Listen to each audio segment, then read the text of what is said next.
Janë momentet e shpërthimit të bombave kaset Blu 97 që janë gjendur në vendin ku quhet Pika Azez në një tokë bujqësore të mbjellur me misër. 3 shpërthime të fuqishme të 5 kaset bombave janë bërë pasi Forca Sigurisë e Kosovës njësia për deminim e OD bëri në mënyrë të kontrolluar shpërthimin. Perimetri i sigurisë është bërë nga Forca e Sigurisë e Kosovës.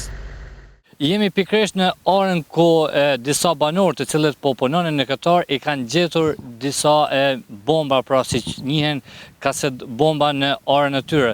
Pra shihen mbetjet e shpërthimit ku Forca Sigurisë e Kosovës, përkatësisht njësia EO2 e cila është për dëmolim, i ka shpërthyer kaset bombat këtu në orën e cila ndodhet në afërsi të rrugës që njihet si Pika Azez. Kasetat bomb të pashpërthyera janë përdorur nga NATO gjatë luftës në Kosovë dhe kanë emrin bomba Blu 97. E njësia OD e ka bërë me sukses eliminimin e këtyre bombave.